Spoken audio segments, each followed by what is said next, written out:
Se-Indonesia bersaksi semua tukang dawir minta duit. Udah terkenal sekali itu. Semua orang, kalau yang saya ketemui kiai-kiai ngomong, alhamdulillah Kiai Imad, gara-gara Kiai Imad sekarang tidak ada lagi yang keliling minta-minta, maksa-maksa minta duit. Itu hampir di setiap daerah.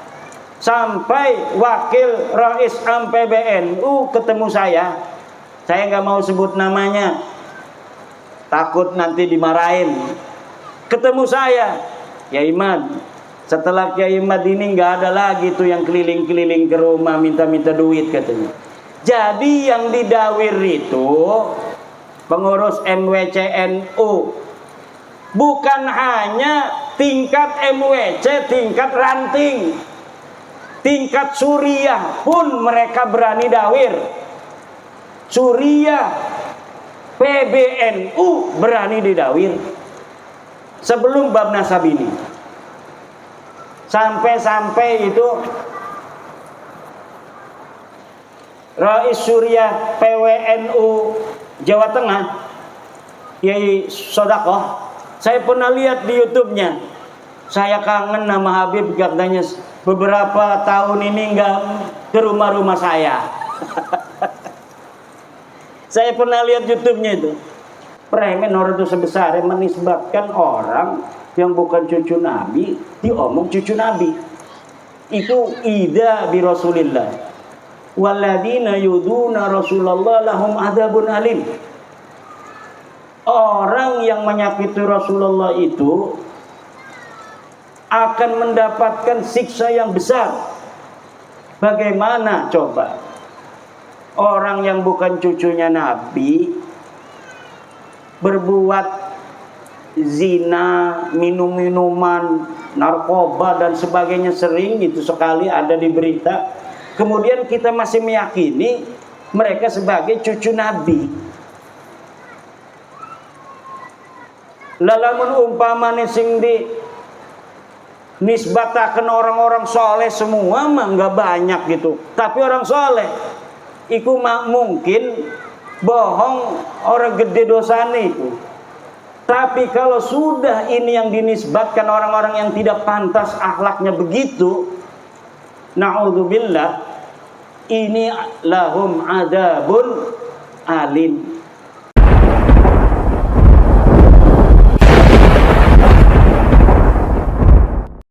Assalamualaikum warahmatullahi wabarakatuh.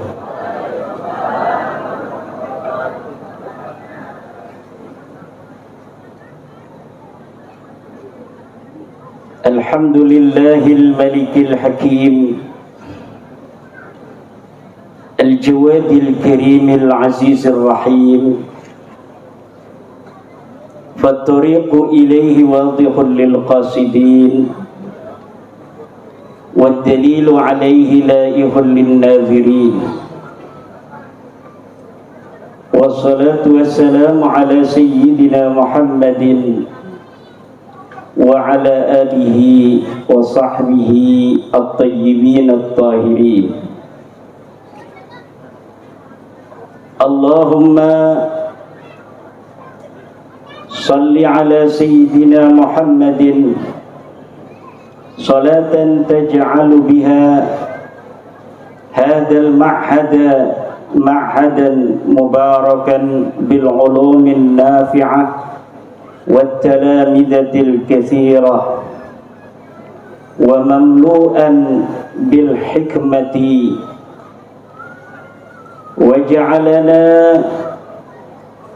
من الأولياء المقربين والعلماء العاملين الراسخين العابدين الزاهدين المتواضعين المفتوحين المرزوقين المحبوبين المجاهدين الطاهرين.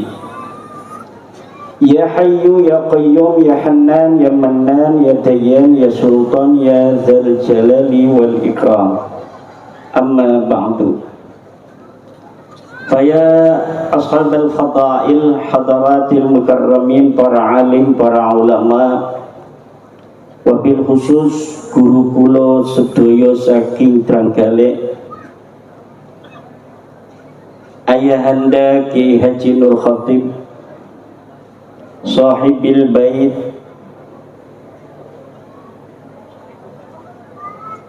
pengasuh Pondok Pesantren Darul Hikmah Kiai Haji Haris Mahfadhi, Kiai Haji Sufarman Abdul Karim Ketua DPW PWIL Provinsi Lampung beserta didampingi oleh Kiai Mustafa Al-Faruq dan Kiai Nur Somad,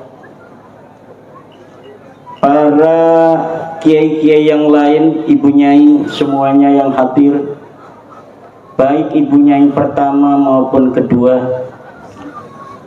Ada enggak?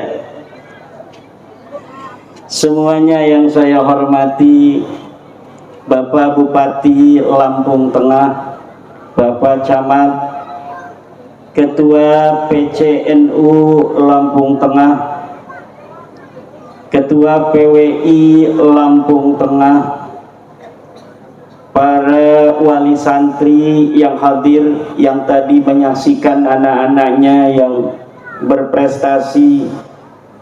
Selain pinter baca kitab kuning di sini di Darul Hikmah, pinter nabuh marching band. Ini susah tadi tuh nabuh marching band. Lagunya Indonesia Raya, lagu Mars PWI, dan lagu Yalal Waton.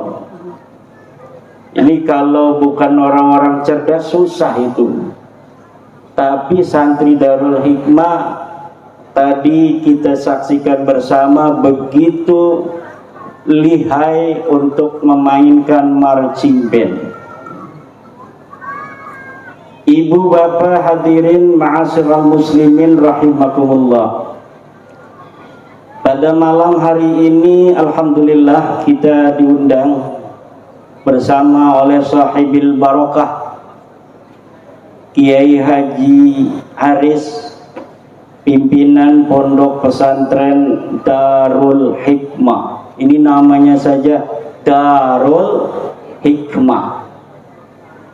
Dar itu artinya, kalau kiai-kiai zaman dulu maknanya desa. Darul Hikmah desane hikmah. Kadang kiai kita memaknain dar juga umah. Sebenarnya dar itu lebih luas dari rumah. Kalau rumah saja itu namanya bait.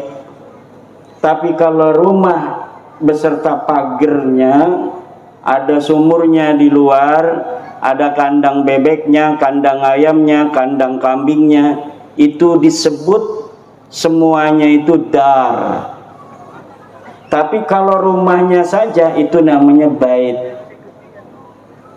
Jadi yang namanya dar itu makor, tempat menetap, mahal, tempat orang tinggal di sana.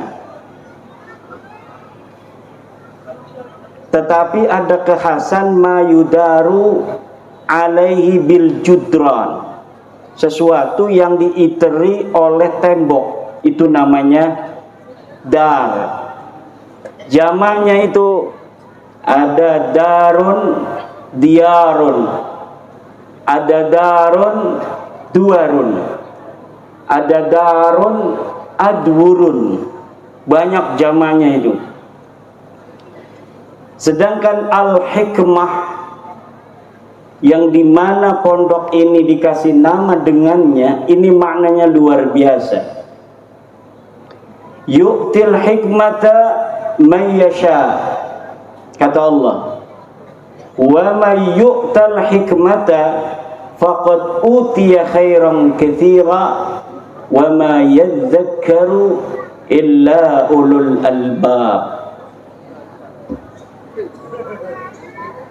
Allah memberikan hikmah kepada orang yang ia kehendaki.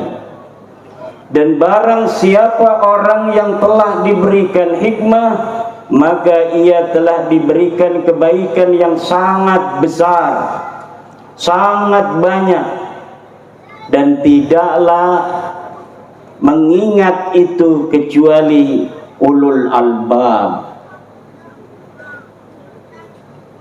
Kata Syekh Nawawi At-Tanara Al-Bantani ketika menafsiri ayat yu'til hikmata man yasha, kata Syekh Nawawi, al-hikmatu al-ilmun nafi' wa fi'lus shawab. Yang dinamakan dengan hikmah adalah ilmu yang bermanfaat dan pekerjaan amaliyah yang benar. Baru itu namanya hikmah.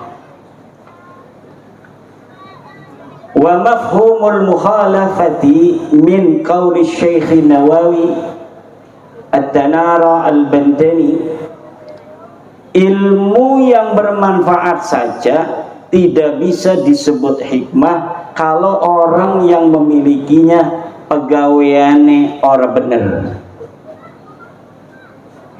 Pegawaiannya bener kalau dia tidak memiliki al-ilmun nafi' sesuai pekerjaannya, tetapi tidak dilandasi oleh ilmu, maka itu tidak bisa disebut al-hikmah. Maka al-hikmah harus murakkabun, tersusun minal ilmin nafi' wa fi'li shawab.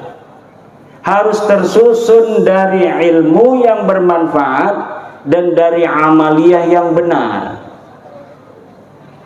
Wa ma yadzakkaru illa ulul albab. Ini yadzakkaru ini asalnya yatadzakkaru.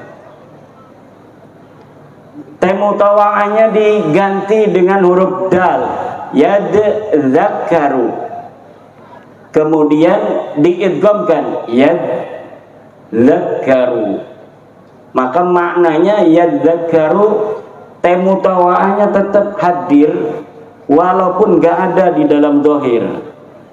Wa ma yadzakkaru, lan ora nerima ingat illa ulul albab, kecuali ulul albab.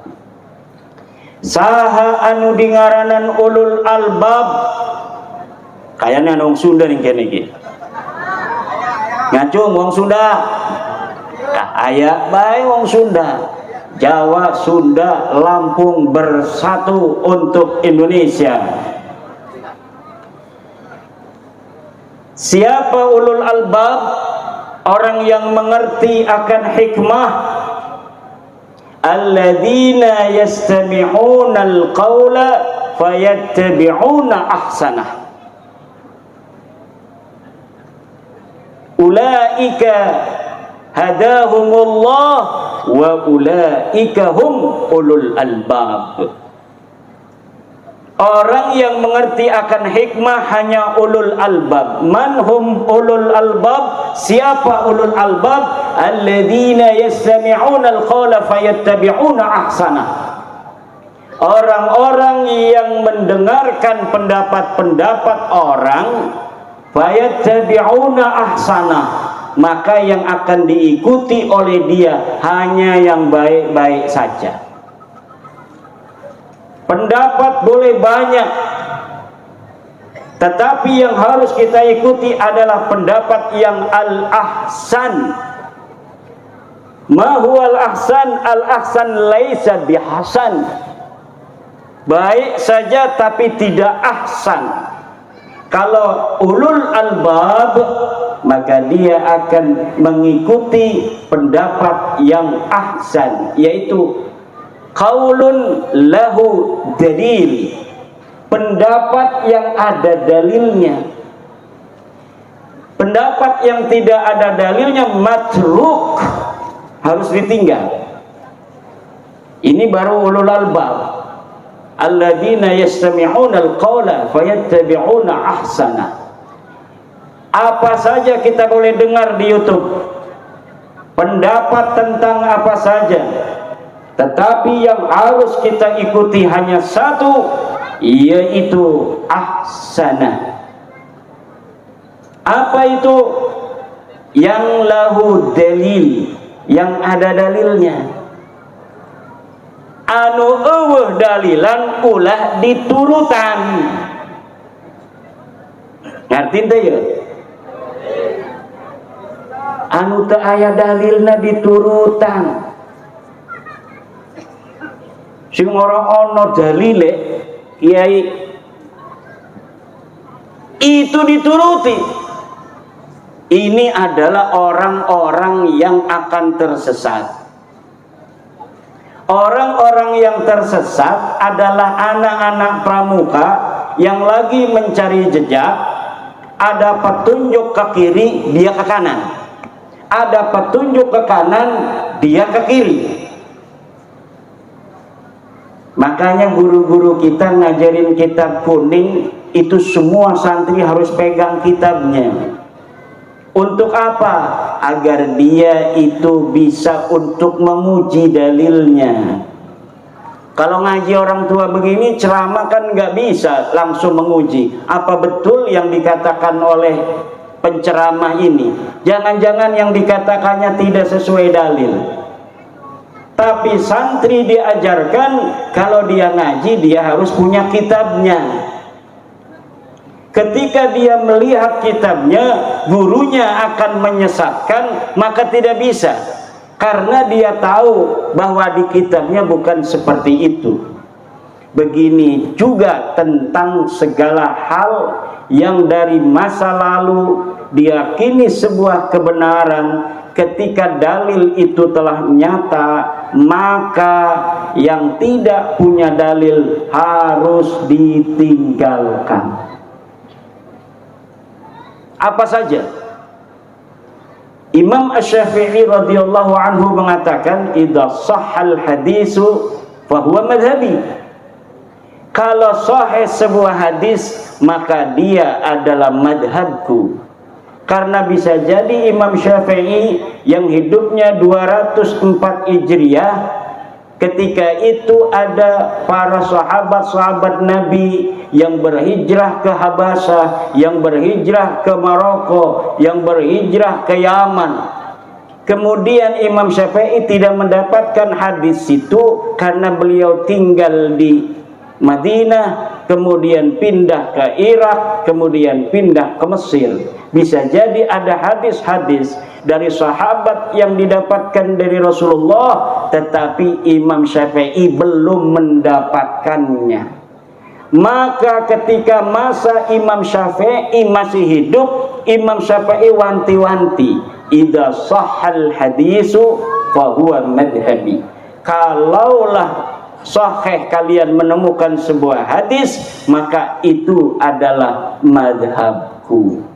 Makanya murid-murid Imam Asy-Syafi'i, Imam Buaiti, Imam Muzani, cucu-cucu muridnya Imam Nawawi, Imam Rafi'i, Ibnu Hajar, Imam Al-Ghazali, itu kadang-kadang mukhalifun li Syafi'i fi aqwalin liwujudi dalilin mukhalifin li imamihim. Mereka kemudian berbeda dengan imamnya, yaitu Imam Syafi'i, karena menemukan dalil yang berbeda dengan pendapat Imam Syafi'i. Ini yang diajarkan oleh ulama kita. Ini yang diajarkan oleh Imam Al-Ghazali. Lihat Imam Al-Ghazali bagaimana di Ihya beliau berbicara tentang Ma'ul Musta'mal. Lihat Ibnu Hajar, Imam Nawawi, betapa banyak kaul-kaul Ibnu Hajar, Imam Nawawi, Imam Rafi'i yang mukhalifan liqaulil Imam Syafi'i. Tetapi kemudian kita hari ini mutaakhirin menganggap itu adalah tetap pendapat daripada Imam Syafi'i. Kenapa? Karena Imam Ghazali, Imam Ibnu Hajar, Imam Rafi'i, Imam Nawawi bisa untuk mengkaji, mengetahui bahwa ini yang benar dan ini yang kurang benar, itu dari metodologi yang diajarkan oleh Imam Syafi'i. Tapi karena instrumennya pada masa Imam Syafi'i ini belum lengkap, akhirnya yang menemukan instrumennya, hadisnya adalah cucu-cucu muridnya. Begitu pula Imam Ahmad bin Hanbal. Kata Imam Ahmad bin Hanbal, la tuqalidni wa la tuqallid Malikan wa la tuqallid Syafi'iyan wa la tuqallid Sufyan as-Sawri, ta'allam kama ta'allamna. Jangan engkau taklid padaku, jangan engkau taklid pada Imam Malik, jangan engkau taklid pada Imam Syafi'i, jangan engkau taklid pada Sufyan as-Sawri, tetapi ta'allam kama ta'allamna, belajarlah seperti aku belajar, belajarlah seperti kami belajar. Ini ajaran Imam Ahmad bin Hanbal.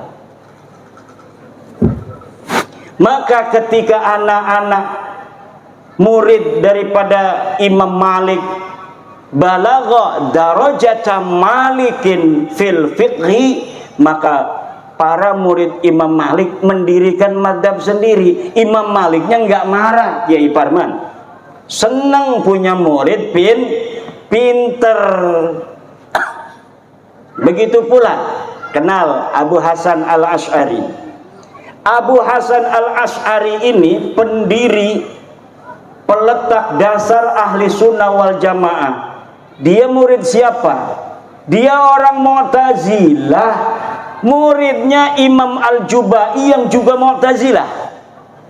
Tapi Imam Al-Jubai ketika mendengar Abu Hasan al-Asy'ari ini berbeda dengan dirinya, beliau ini pun merasa bangga.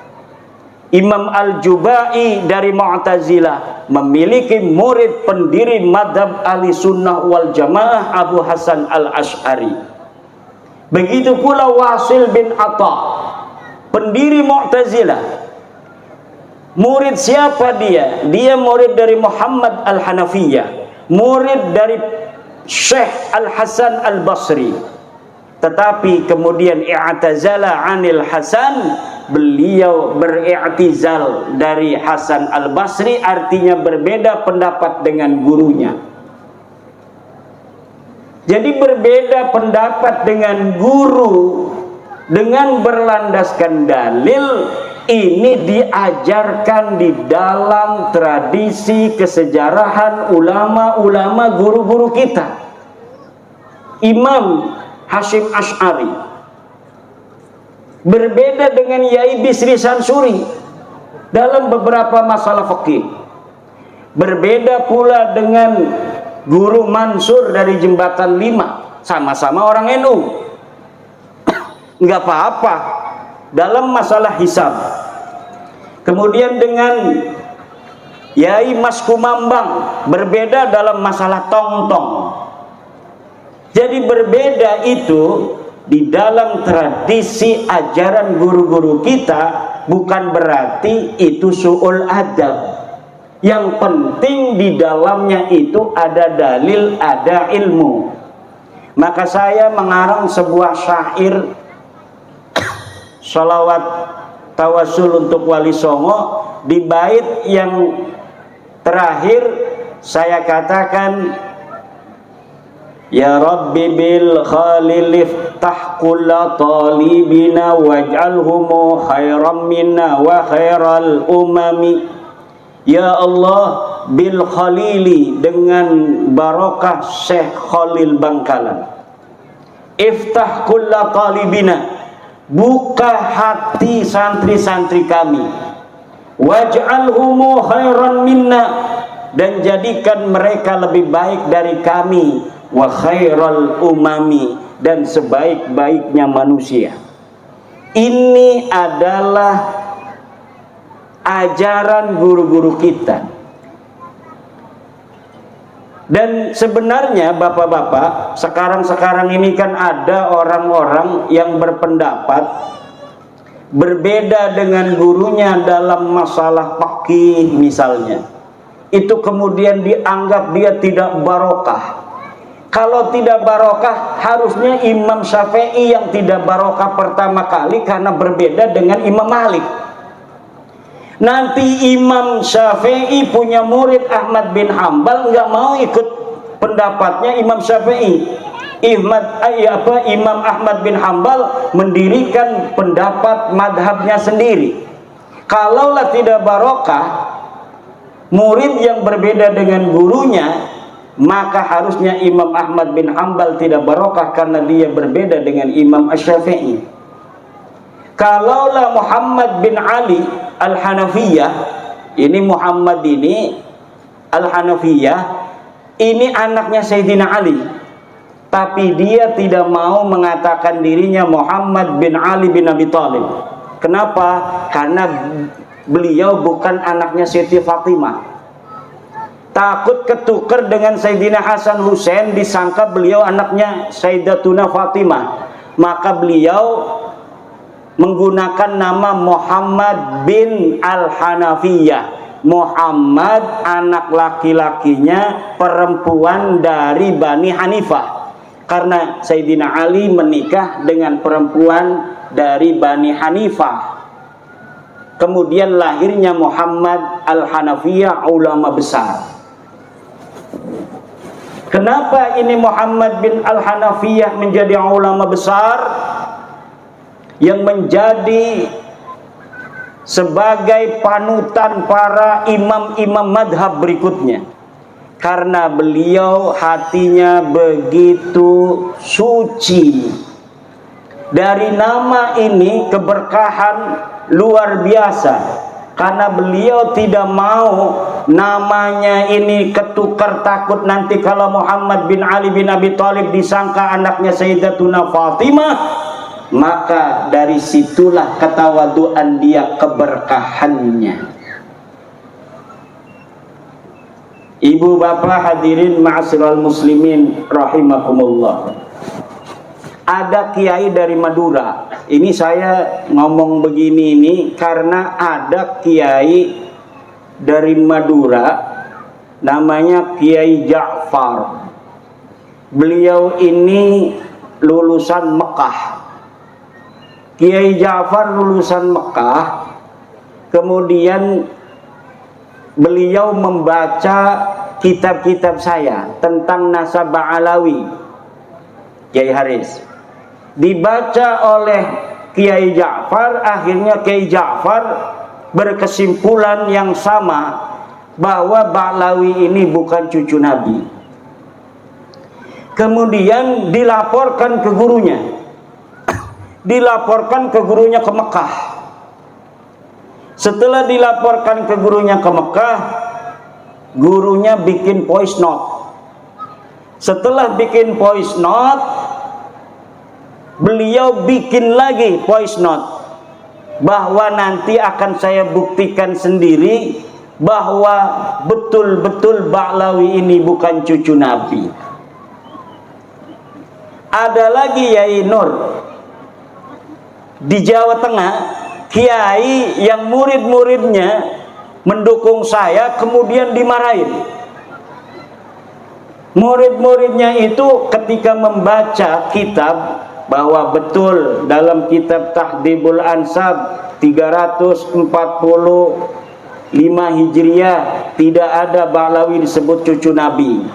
Betul tahun 370 di dalam kitab Muntaqilatut Talibiyah tidak ada Ba'lawi disebut cucu Nabi. Betul di dalam kitab Al-Majdi 490 Hijriah tidak ada Ba'lawi disebut cucu Nabi. Betul di dalam kitab Asy-Syajarah Al-Mubarakah 597 Hijriah bahwa Ba'lawi bukan cucu Nabi. Betul dalam kitab Al-Fakhri 614 Hijriah bahwa Ba'lawi bukan cucu Nabi.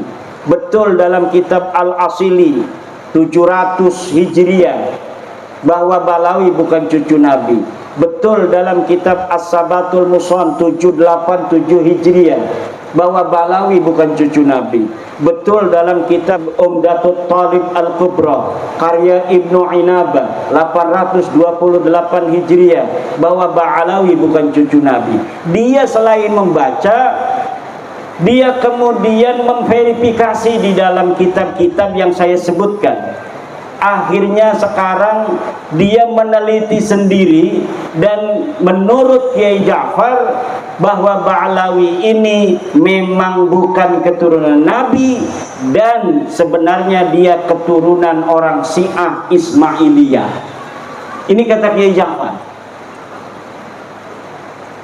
Kiai-kiai yang lain juga di Jawa Tengah itu, Yai Nur Khatib, pengurus-pengurus NU, Surya NU, itu pengurus-pengurus PWI di Jawa Tengah yang sekarang ini sudah qat'iyan, sudah betul-betul hakul yakin bahwa Ba'alawi ini bukanlah daripada keturunan baginda Nabi besar Muhammad sallallahu alaihi wasallam. Itu pengurus-pengurus Surya PCNU. Jadi sekarang ini sebenarnya sudah kita tidak usah membicarakan tentang Ba'alawi bukan cucu Nabi apa cucu Nabi, karena ini sudah intasyara bainan nas. Bukunya Yai Nur Khatib sudah saya susun bahasa Indonesia 690 halaman. Di situ lengkap dalil-dalilnya. Saya sampai bosen Kiai Suparman suruh ngomong nasa belulu, karena hampir 3 tahun. Kenapa? Sebenarnya masyarakat ini sudah pada yakin Ba'alawi ini bukan cucu Nabi. Sudah pada yakin semua. Kok masih ada yang bela? Nah, yang bela itu tinggal nunggu kecewa sedikit. Kecewa sedikit aja motornya dipinjam kemudian dijual, baru dia yakin ini betul kamu bukan cucu Nabi. Kalau misalnya dia minjem motor, motornya nggak dikembalin. Kemarin ada juga itu di mana itu, di Madura, Habib nyolong motor, pakai sarung lagi nyolong motornya. Nah, itu kata orang-orang yang membela, Kiai, bukankah keturunan Nabi itu tidak maksum? Betul tidak maksum. Kalau misalnya tidak maksum, berarti nggak usah ngomong-ngomong masalah akhlak, masalah kelakuan dari orang yang mengaku keturunan Nabi. Karena memang yang namanya manusia itu bisa berbuat dosa, betul. Tapi kalau keturunan kiai saja banyaknya jadi kiai, masa iya keturunan Nabi akhlaknya sama sekali tidak mencontoh Nabi, bahkan 180 derajat berbeda dengan baginda Nabi besar Muhammad sallallahu alaihi wasallam. Nabi ngomong jangan nyuri, nyuri. Nabi ngomong jangan mabok, mabok. Nabi ngomong jangan zina, zina. Nabi ngomong jangan memakan harta orang dengan batil, dia colong HP orang, dia colong laptop orang. Teman saya ini kiai di pondok pesantren di Tangerang, dia kalau ada tamu, kan orang namanya kiai ada tamu itu dihormati. Kebetulan di mejanya ini ada laptop sama HP. Ini si Habib ini masuk, ya so ngomong begana begini, minta duit, masuk ke kamar kan mau ngambil duit. Pas masuk ke kamar, balik lagi ngasih amplop, ini laptop sama HP hilang, Kiai Nur Samad. Wah, HP saya sama laptop kemana? Enggak ada, dari tadi enggak ada laptop sama HP. Wah, saya naruh di sini katanya. Nah, untung dia rumahnya pakai CCTV. Akhirnya dia masuk ke ruang CCTV, dia lihat, ya bener dia orangnya yang nyuri itu HP dengan laptop. Ini yang terjadi. Ini sebelum bab nasab ini ya ini. Alhamdulillah, setelah bab nasab ini menyebar ke seantero Nusantara, orang-orang yang dari Balawi yang dawir-dawir begini ini sudah tidak mendapat tempat. Sekarang siapa kiai-kiai kita sudah paham, dia nakut-nakutin dengan kualat, nggak takut sekarang kiainya, karena dia memang lebih mulia. Lah orang berilmu itu kemuliaannya nas, Kiai Suparman, jangan takut. Orang berilmu itu kemuliaannya dinas oleh Al-Quran, dinas oleh Al-Hadis. Sedang keturunan Nabi tidak ada nas Al-Qurannya, tidak ada nas hadisnya. Ini walaupun yang sahih, apalagi yang palsu kayak Balawi. Yang sahih saja, keturunan Nabi yang sahih, kewajiban mencintainya itu tidak dinas dalam Al-Quran, tidak dinas dalam Al-Hadis, adanya dalam qaul ulama seperti Sayyidi Syekh Abdul Wahab Asy'arani di dalam kitab-kitab tasawufnya. Tapi kalau kita cari dalilnya, di mana iya Syekh Abdul Wahab Asy'arani istidlalnya, ayatnya mana, hadisnya mana, tidak ada mustanadnya, tidak ada sandarannya. Tapi kalau ulama, kemuliaan ulama dinas oleh Al-Quran. Yarfa'illahu alladhina amanu minkum walladhina utul ilma darajat. Syahidallahu annahu la ilaha illa huwa wal malaikatu wa ulul ilmi. Itu dinas oleh Al-Quran kemuliaan daripada orang berilmu. Maka orang berilmu takut kewalat sama kabib, ilmunya, kitabnya diborongin aja ke tukang loa.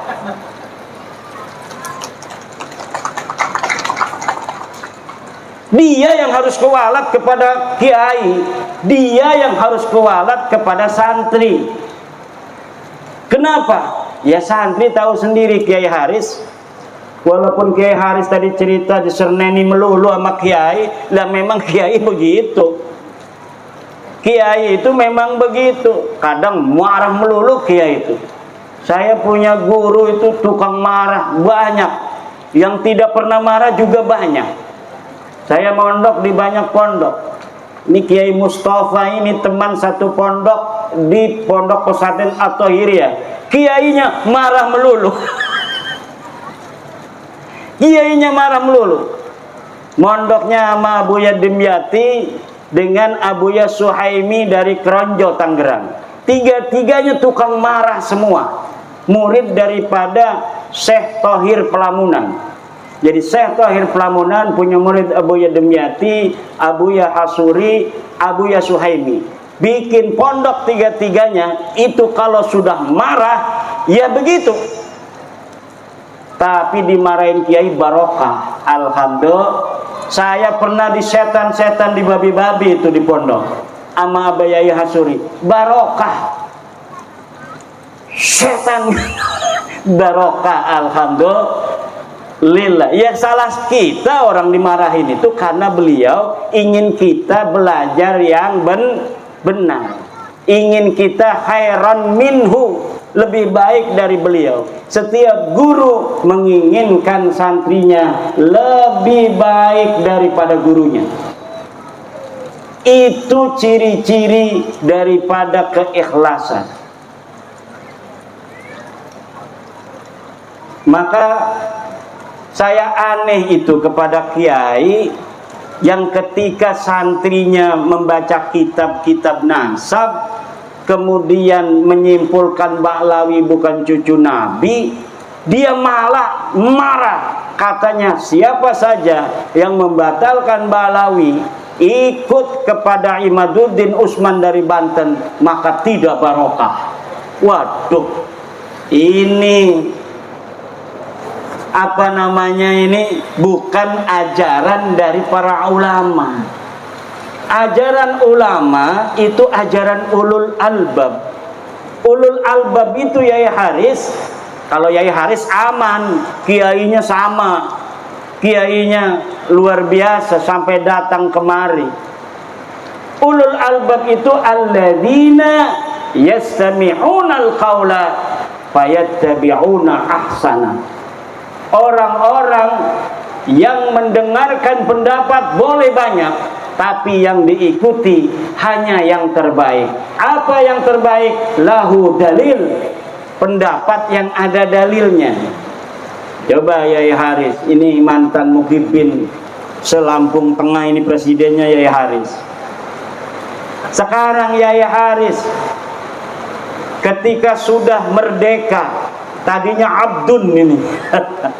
Orang kalau masih percaya kepada balai cucu Nabi, jiwanya akan merana. Sekarang ini yang ikut-ikut masih Muhyiddin, itu jiwanya merana. Dia manusia, tapi sepertinya dia tidak merdeka seperti manusia lainnya. Dibayang-bayangi oleh doktrin-doktrin yang tidak sesuai dengan ajaran Islam. Bahwa walaupun kamu sholat, kata Taufik Segaf, kamu puasa, kalau tidak ikut ajaran habaib, maka itu tidak akan diterima. Nah, ini dari mana itu ajaran itu? Tidak ada ajarannya, Pak. Bahwa santri-santri, kalau kamu sudah pinter, jangan merasa kamu lebih mulia dari Habib. Enggak ada ajarannya.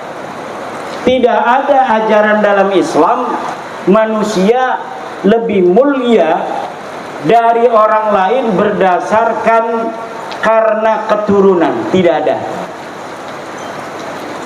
Bu, tidak ada manusia lebih mulia dari orang lain berdasar keturunan dalam ajaran Islam. Dalam ajaran Islam, inna akramakum indallahi atqakum. Sesungguhnya yang paling mulia adalah orang yang paling bertakwa. Nih, dari kiai-kiai ini salat rawatibnya kan ada yang qabliyah asar 2 rakaat, ada yang 4. Nah, yang 4 ini yang akram karena dia lebih banyak pekerjaannya. Kalau misalnya ada yang tahajud 3 rakaat dengan witir, ada lagi yang tahajud 100 rakaat. Kan gak ada yang tahu ini. Yang sholat tahajud 3 rakaat nggak ngomong-ngomong sama orang, yang tahajud 100 rakaat juga nggak ngomong-ngomong, tapi yang tahu itu kan Allah. Yang tahu semuanya Allah. Maka siapa yang lebih mulia di dalam pandangan Allah? Orang yang tahajudnya 100 rakaat. Kenapa? Karena aksaruhum amalan, lebih banyak amalnya. Siapa orang yang amalnya lebih banyak, maka sawabnya juga aksar, sawabnya lebih banyak juga. Nah, sekarang ini kita sedang memerdekakan PWI ini, Kiai Haris Lampung Tengah bagian timur. Kita sedang memerdekakan orang-orang yang masih jadi budak. Nah, sama budak itu jangan keras. Bil mau'idotil hasanah. Kalau ada yang mau berdebat, wajadilhum billati hiya ahsan. Saya itu kalau berdebat dengan orang, ya tidak pernah marah-marah. Pernah sekali dengan Gus Fahrur. Gus Fahrur yang ketua PBNU itu. Karena apa? Udah kesel itu. Ini namanya manusia, kesabaran itu kan ada batasnya. Wah, langsung dimarahin itu kita berdua. Katanya orang-orang NU debat di depan orang, marah-marahan begitu. Ya, itu sendiri tudulan. Ya kalau ketemu di PBNU mah ya biasa. Ya salam-salaman. Itu mah karena lagi kesel aja. Ibu bapak hadirin ma'asyiral muslimin rahimakumullah. Saya ini agak ngeliang ini Kiai.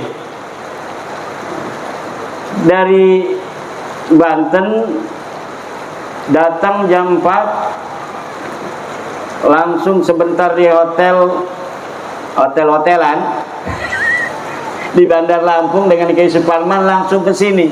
Lumayan juga 2 jam ya, 2 jam ke sini. Insya Allah kita akan sampai subuh sambil nungguin hujan ini berhenti. Siap? Sebenarnya sekarang ini ya Parman, saya senangnya dialog. Nah kalau dialog kan siapa tahu ada Habib yang datang, dia ingin apa juga mengetahui atau ingin bertanya tentang dalil-dalilnya.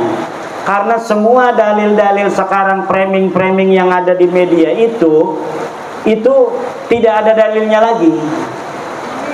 Saya kalau misalnya masih ada yang dirasa bahwa ini masih ada dalil, itu saya menulis. Tapi ini hanya framing-framing saja. Ada Roma Irama nangis sama Habib di framing, Roma Irama tobat. Roma Irama itu memang beliau itu wataknya begitu, itu watak orang Banten. Beliau ini kan masih keturunan Sultan Agung Tirtayasa. Orangnya kalau ditantang galak, tapi kalau dilembutin nangis. Itu ciri-ciri keturunan Sultan Banten. Jadi kalau ditantang-tantang ya makin galak. Tapi kalau misalnya tersentuh hatinya, jangankan lagi masalah yang besar, masalah kecil aja ngobrol begini ini bisa nangis kalau orang Banten. Ini kalau umpamanya lebaran itu ya enggak salah-salah banget rasanya kemarin, tapi nangis semua kalau kita salaman itu sama keluarga. Ada sepupu saya kalau jadi imam ngegerung-gerung, kalau ngobrol tersentuh sedikit ngobrol langsung nangis. Kemarin itu Roma itu Raja Dangdut terharu, dia diundang oleh LDNU, dia tidak tahu kalau ada Habib di situ. Diundang oleh LDNU untuk memberikan kisah bagaimana dakwah beliau dengan musik. Nggak tahu kalau ada Habib. Nah ternyata Habibnya nggak marah. Kan Roma Irama itu setelah beliau mengundang saya dicaci maki oleh Habib-Habib. Kata Roma Irama, saya tidak percaya ente itu cucu Nabi, tapi bukan memutuskan persahabatan. Kita tetap sahabat. Beliau ini sahabatnya Rizik Syihab. Beliau ini sahabatnya para kabib-kabib. Saya hanya tidak percaya kamu cucu Nabi saja. Kalau berteman kita biasa. Wong namanya mengakui cucu Nabi atau bukan itu bukan rukun iman kok. Saya hanya tidak percaya kamu cucu Nabi, tapi kita tetap bersahabat. Tetapi Rizik Syihab nggak mau, malah mencaci maki. Bahar Smith malah mencaci maki. Nah ketika ada Habib itu di PBNU yang hadir, baik sekali adabnya, terharu itu. Bang Haji Roma Irama terharu nangis. Karena beliau, saya kan pernah beberapa kali ngobrol. Ya kadang-kadang ngobrol sama saya nangis juga. Ngambil tisu. Ya begitu orang yang berhati lembut. Orang berhati lembut itu gampang tersentuh hatinya. Makanya Bang Haji Roma Irama itu maunya begitu. Saya batalkan nasab ente, tapi kita bersahabat. Yang biasanya minjemin marawis, ya kita minjeman lagi. Yang biasanya kita ngobrol, kita tetap ngobrol. Yang biasanya kita ini adalah kerja bareng, kita kerja bareng. Yang biasanya bisnis bareng, kita bisnis bareng. Yang udah kagol punya mantu Balawi, nggak apa-apa, jangan suruh cerai. Kita hanya tidak percaya mereka cucu Nabi. Bukan berarti kita memutuskan segalanya. Itu memang yang diungkapkan oleh Bang Haji Roma Irama. Cuma di framing. Coba lihat itu framingnya. Bang Haji bertobat. dengerin apa yang diomongin Bang Haji. Apa benar dia ngomong bahwa Balawi sekarang cucu Nabi? Tidak ada. Itu hanya framing-framing. Karena Bang Haji Roma Irama pengennya begitu. Saya batalin itu nasab ente bukan berarti kita bermusuhan, karena memang tidak ada dalilnya. Ente ngaku tahun 895 Hijriah, sebelumnya ndak ada. Sedangkan orang yang diaku itu hidupnya tahun 345 Hijriah. Nah, di dalam tahun 345 Hijriah sudah ada kitab nasab, keturunan Nabi dicatat semua, tapi ente nggak ada. Katanya ente turunan Ubed. Ubed nggak dicatat sebagai keturunan Nabi. 550 tahun. Di dalam kitab Silsilatil Alawiyan nggak dicatat. Di dalam kitab Tahdhibul Ansab tidak dicatat. Muntaqilatut Talibiyah tidak dicatat. Al-Majdi tidak dicatat. Itu semua di abad 5. Masuk ke abad 6 ada kitab karya Imam Al-Fahru Raji, Kiai Haris. Imam Al-Fahru Raji itu seorang ahli tafsir, ahli usul fikih. Kalau ada lafaz al-imam dimutlakkan dalam usul fikih, maka al-muradu al-imam ar-razi. Nah, beliau menulis kitab nasab. Beliau menulis kitab nasab namanya Asy-Syajarah Al-Mubarakah. Beliau menulis Ahmad bin Isa punya anaknya cuma 3, Muhammad, Ali, dan Husain. Tidak ada anak yang bernama Ubed. Itu tahun 597 Hijriah. Kemudian muridnya penulis kitab Al-Fahri itu wafat 614 Hijriah. Menulis juga tidak ada nama Ubed sebagai anak Ahmad bin Isa. Kemudian kitab Al-Asili, kemudian kitab As-Sabatul Muson, kemudian kitab Umdatul Talib Al-Kubra. Semuanya tidak ada yang nulis bahwa Habib ini putune Kanjeng Nabi. Tidak ada. Lah lamun wis mengkono niku premen kita arep dikon dipaksa-paksa ngakui. Wong kita wis ngedeleng kita belaka. Premen maning ukur urusanane. Apa kita harus berbohong gitu demi kamu? Bahwa kamu cucu Nabi, walaupun kita nggak percaya kan nggak bisa. Jadi udah, kata saya, ini udah selesai bahwa ente bukan cucu Nabi. Tes DNA nya melenceng di Haris. Wong India, wong Kaukasus, bukan orang Arab, nggak ada keturunan Arab sama sekali jalur laki-lakinya itu, nggak ada. Maka sudah beres saja biasa. Ayo kita bareng-bareng lagi. Yang biasanya datang tuh ke rumah saya jual minyak wangi, silakan. Saya bayarin 5.000. Yung minyak wangi 5.000 kok. Pengennya 500.000. Udah, ayo dagang. Kalau misalnya kita suka kepada barangnya kita beli. Enggak, gara-gara ente Balawi kita suka barangnya enggak beli, enggak bakal. Ayo kayak orang-orang biasa lagi. Bahwa ente bukan cucu Nabi itu sudah hakul yakin. Tajalla tajalliyan zahiran bayinan. Orang yang masih percaya itu dosa besar itu, Kiai Suwarman itu. Premen orang dosa besar yang menisbatkan orang yang bukan cucu Nabi diomong cucu Nabi. Itu ida bi Rasulillah. Walladzina yuduna Rasulullah lahum adzabun alim. Orang yang menyakiti Rasulullah itu akan mendapatkan siksa yang besar. Bagaimana coba? Orang yang bukan cucunya Nabi berbuat zina, minum-minuman, narkoba dan sebagainya, sering itu sekali ada di berita. Kemudian kita masih meyakini mereka sebagai cucu Nabi. Lalamun umpamane sing di nisbataken orang-orang soleh semua mah nggak banyak gitu, tapi orang soleh iku mungkin bohong orang gede dosane iku. Tapi kalau sudah ini yang dinisbatkan orang-orang yang tidak pantas akhlaknya begitu, na'udzubillah, ini lahum adabun alim. Se-Indonesia bersaksi semua tukang dawir minta duit. Udah terkenal sekali itu.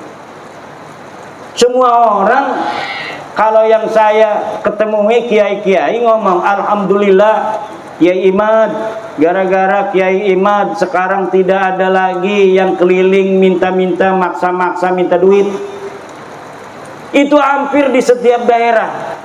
Sampai wakil Rais Am PBNU ketemu saya nggak mau sebut namanya, takut nanti dimarahin. Ketemu saya, Kiai Imad, setelah Kiai Imad ini nggak ada lagi tuh yang keliling-keliling ke rumah minta-minta duit katanya. Jadi yang didawir itu pengurus MWCNU, bukan hanya tingkat MWC, tingkat ranting, tingkat Suriah pun mereka berani dawir.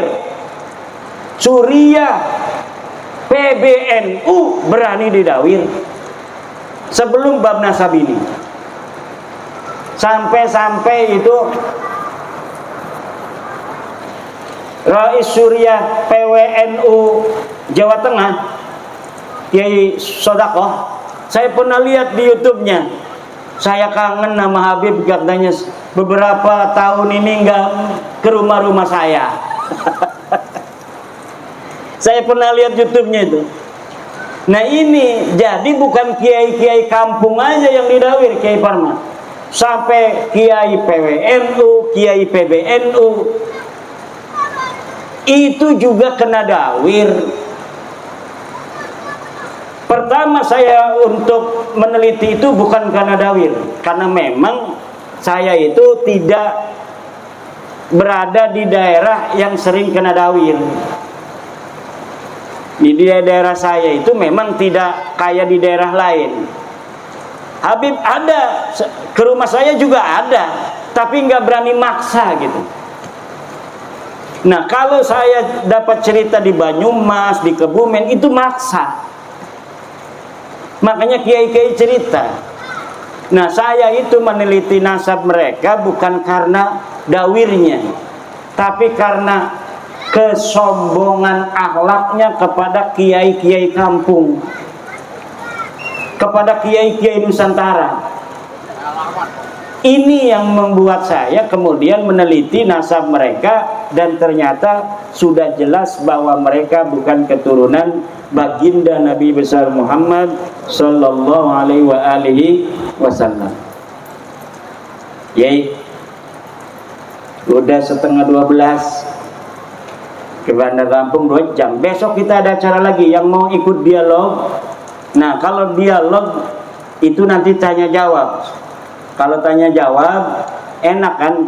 Ada, biasanya bukan hanya bertanya itu Kiai, ada yang curhat. Makanya nanti direkam itu yang curhat-curhat untuk pembelajaran bagi masyarakat luas, bahwa inilah yang terjadi selama ini yang tidak diketahui mungkin oleh pemerintah. Nah ini sekarang ini pemerintah kita minta doa kepada para hadirin, para kiai yang hadir. Ini lagi menghadapi berbagai macam masalah. Kita doakan mudah-mudahan pemimpin-pemimpin kita bisa menyelesaikan masalah-masalah ini. Baik masalah yang kaitannya luar negeri. Ini negara-negara pada mau perang Pak. Negara-negara pada mau perang. Sedangkan beras kita ini beberapa tahun ini masih ada minus ketahanan pangan. Jadi walaupun kita ini subur makmur, tapi kalau diakumulasi seluruh beras ini tidak cukup untuk ngasih makan seluruh orang Indonesia, kecuali ditambah dengan barang impor. Kita selama ini impor dari Vietnam Bu, impor dari Thailand dan China, juga India. Ini kalau terjadi perang dunia, ini kemungkinannya sangat besar. India tidak mau lagi jual beras, Thailand tidak mau lagi jual beras ke luar negeri, kemudian Vietnam juga tidak mau lagi jual beras ke luar negeri. Lalu kita minusnya dari mana? Sementara banyak sawah-sawah yang dibikin pabrik, sawah-sawah yang dibikin pariwisata dan lain sebagainya, perumahan. Kita ini kekurangan sawah sekarang. Presiden Prabowo sedang mengantisipasi membuat sawah-sawah baru, Kalimantan, di Papua. Cuma saya memohon juga, ini sawah-sawah yang ada jangan sampai dibikin perumahan. Itu kayak di daerah-daerah subur, Tangerang Utara, Serang Utara, Kerawang, itu daerah-daerah subur. Kita hanya tinggal nanamin padi yang bikin Sultan Tirtayasa tahun 1650. Itu zaman dulu kita itu ketahanan pangannya kuat. Ini Lampung ini kerajaannya satu dengan Banten, Kiai Haris. Lampung, Banten itu kerajaannya satu. Yang jadi penguasa wilayah di Lampung itu keturunan Sunan Gunung Jati juga Sultan Hasanuddin. Dari zaman dulu. Makanya itu pendekar Banten pada gemuk-gemuk di sini karena memang daerahnya sendiri.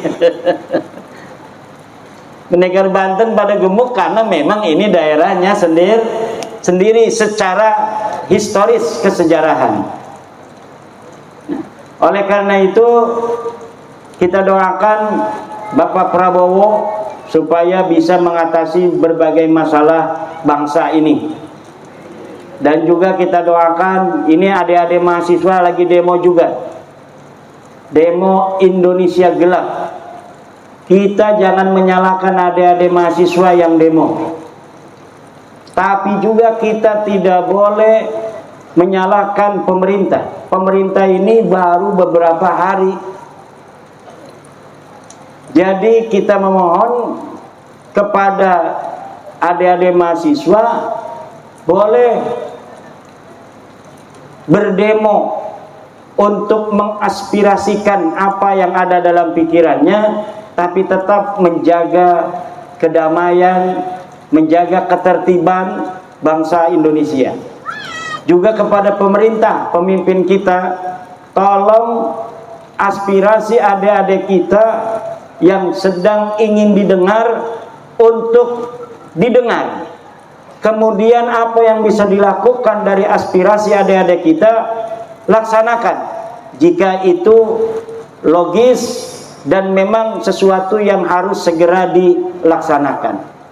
Ini kita tidak boleh, presiden kita lagi mikirin masalah global, di dalam negeri juga kemudian sekarang ini banyak demo-demo adik-adik kita. Ini adik-adik mahasiswa adalah harapan yang akan jadi pemimpin bangsa kita di masa yang akan datang.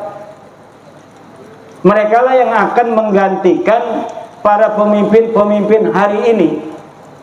Dan bapak-bapak pimpinan kita hari ini yang menjadi presiden, yang menjadi menteri, itu dulunya juga mahasiswa, yang mereka juga mungkin demo. Nah, tetapi apapun itu, kita negara demokrasi yang setiap orang menyampaikan aspirasi wajib untuk dilindungi. Maka jangan sampai adik-adik kita, Pak Polisi tolong, ada yang kemudian terluka. Dan kita memohon juga kepada adik-adik kita untuk senantiasa menjaga ketertiban. Kita akan ciptakan negara Indonesia ini negara yang aman, tentram, dan sentosa. Insya Allah dengan berbagai macam segala yang sedang direncanakan oleh pemimpin-pemimpin kita, Indonesia ke depan akan menjadi salah satu negara yang diperhitungkan dunia. Dan itu sudah kelihatan kemarin bagaimana di forum internasional suara Indonesia didengar, tentang pembelaannya terhadap Palestina. Bahkan Presiden Prabowo berapi-api berpidato di depan pemimpin-pemimpin Islam. Dan beberapa hari kemudian terjadi gencatan senjata di Gaza.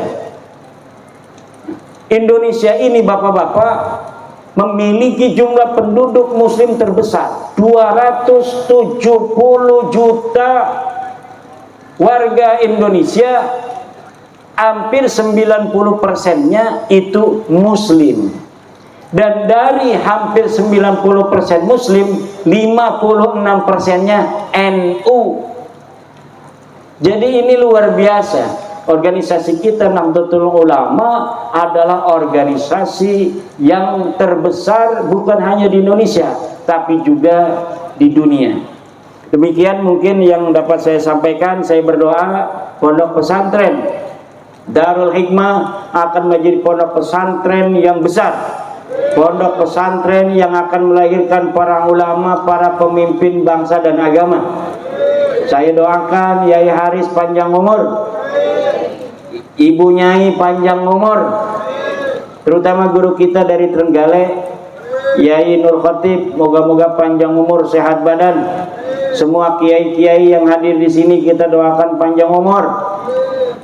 Para laskar PWI, para laskar pendekar Banten, semuanya kaya raya semua. Amin. Yang belum punya istri, punya istri. Yang belum lunga haji, pergi haji semua. Amin ya Allah ya Rabbal Alamin. Dan semoga anak-anak kita menjadi anak-anak yang cerdas, sehat, panjang umur, tetap iman Islam ila yaumil qiyamah. Demikian, wallahu wal muwaffiqu ila aqwami thariqin. Wassalamualaikum warahmatullahi wabarakatuh.